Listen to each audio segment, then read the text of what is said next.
Alright, with Chapter 9 review, here are some examples of things that will likely be on the test tomorrow. So you can always again refer back to the study guide that's at the end of the chapter of Chapter 9 and do some of those problems. You can do the odds. Odds would be the best thing to do because you can then check your answers. It also gives you in that study guide some references to certain page numbers as well, and always refer to your notes. So what you need to do first on this one, it says use a protractor to measure each angle, then classify as acute, obtuse, right, or straight.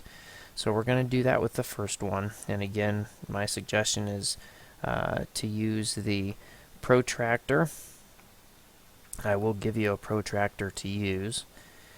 And you simply have to line it up with the vertex and the vertex of the protractor, and then line it up with the line down below here. And then you're going to look at whether it is acute, or obtuse, right, or straight. Now in this case, since it is less than 90 degrees, it is an acute angle. So this one's acute, and you'd label it as acute. And then since it's less than 90, you got to look at these smaller numbers, okay? Not the ones outside, the ones on the inside. And that measures 50 degrees, okay? So the answer to this is 50 degrees. Go ahead and hit pause and try the next three. Alright, so now again, you're going to line this up.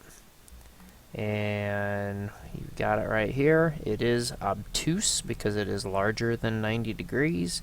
And you're going to look at the inside numbers on this side in this case because they are greater than 90. So we are looking at between 140 and 130. So we'll look at this here and measure it on out.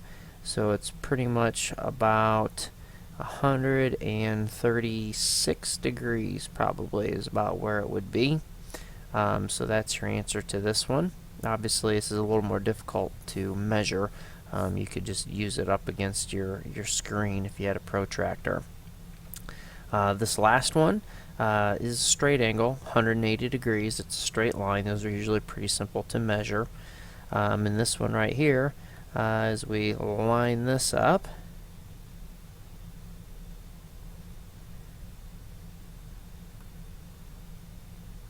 and again I'm using this line that's right down here below this, not the red line. And you can see that it does create exactly a 90 degree angle, so 90 degrees right. Okay. Now it says to use a protractor, draw using an angle using a protractor. So go ahead and hit pause and draw these two angles. And again, the first thing you need to do is draw a straight line. And now you can use your protractor and put it on the vertex of that line that you drew, and then you can simply find 36 degrees, and since 36 degrees is less than 90, it's going to be, there's my 30 degrees, and 36 is going to be halfway, so I would put a dot about right here. You can move this then out of the way and use a straight edge and simply draw that line through that point, and you can see that creates a 36 degree angle. I'm going to do that again with this one as well, and again you can put your protractor on either end, it doesn't matter. Here is my line. I'm going to look for 126 degrees. Since it is obtuse, it's going to be on this side that I'm looking for, because it is the numbers that are greater. The way I did this, now if I went on this side of it, then my 126 would be on this side. So it just depends on what side you place the protractor on. So 126 degrees, there's 125, it's going to be right there. Move your protractor out of the way, and then draw that straight line from the vertex. Whoops. Now see, this is where you're off. Okay, I goofed on my line here. This is my vertex, so do be careful with that. And there is my 126 degrees. Okay. Let's look at the next one. and this one is classify each pair of angles as complementary, supplementary, or neither. So again, complementary is going to be my 90 degrees. My supplementary is 180 degrees. Go ahead and solve these, and I'll check them. So let's go ahead and look at this. When we add these two angles together, we do end up getting 90 degrees. So therefore, it is complementary. And when you add these together, you can see that 90 plus 77 is going to give me 167 degrees, which does not equal either one of these, so my answer is neither. And this last one, when I add 112 and 68 together, it does give me 180 degrees, so therefore it is supplementary.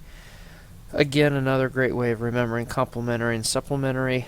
C comes before S in the alphabet, and 90 comes first before 180 in numerical order. So that is one way of remembering that.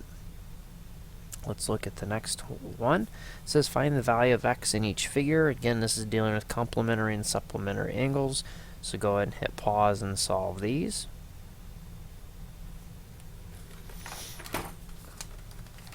Alright, so now we've got 136 degrees.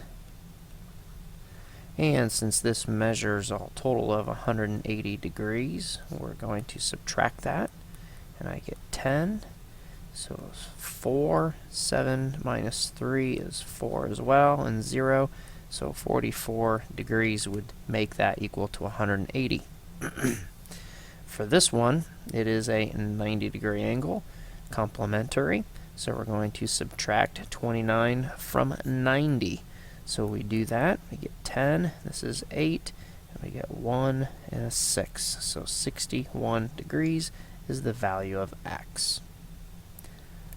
Next one, it says classify each triangle as acute, right, or obtuse, then classify as scalene, isosceles, or equilateral. And I want you to do that for this one and this one.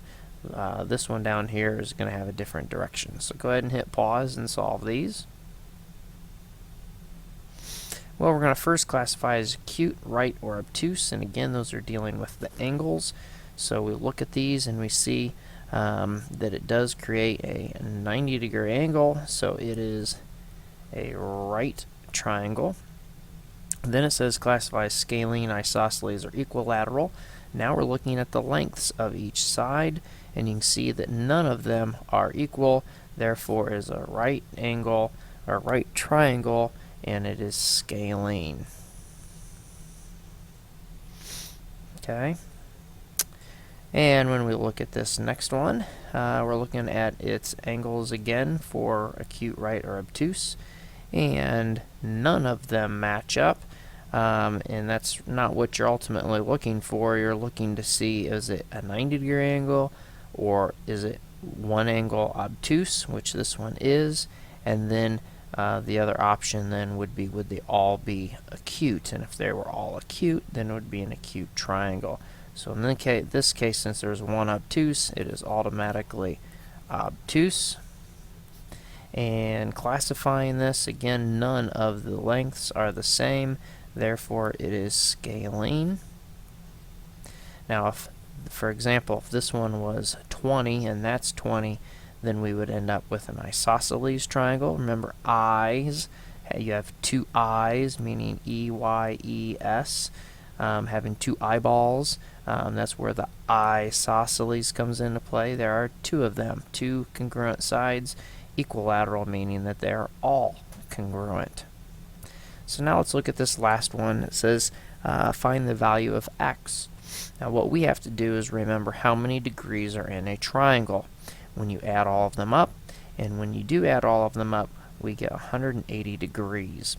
So to find the missing, we're going to add 87 and 65, and we get 12 and 15, so 152 degrees. We're going to subtract that from 180, and we get 8, 7, subtract 5, and get 2, So my answer to this is a 28-degree angle. Okay?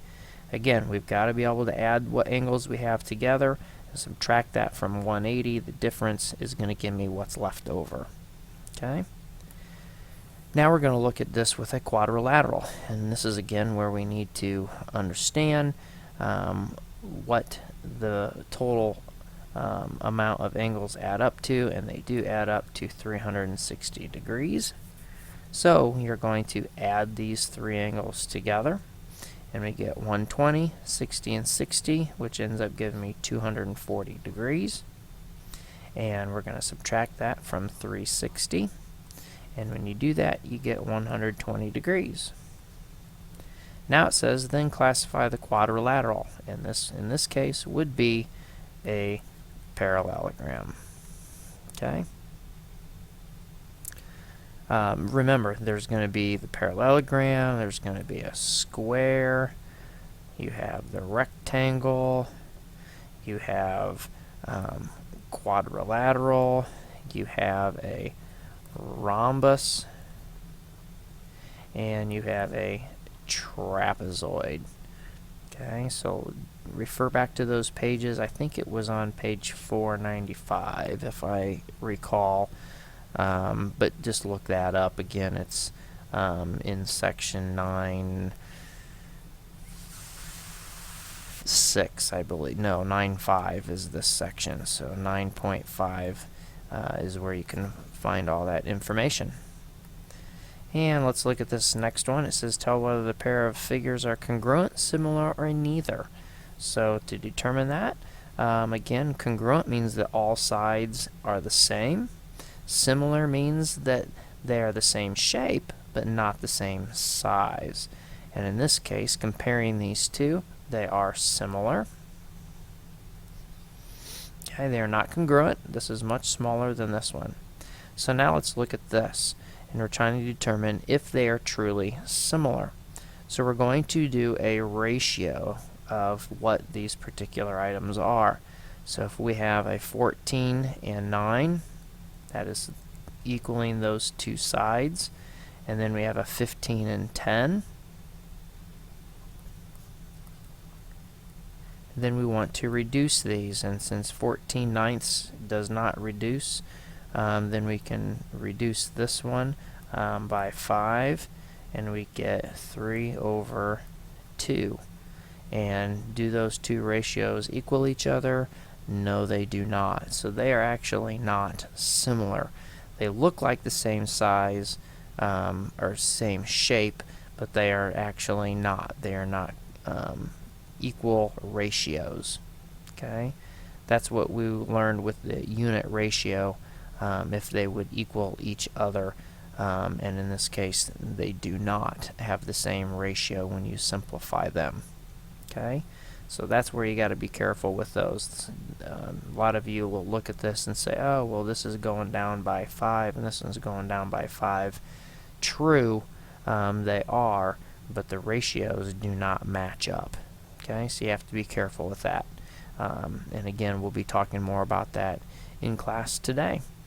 Any other questions? Again, please feel free to ask before you take the quiz or the test. And we wish you good luck on this tomorrow.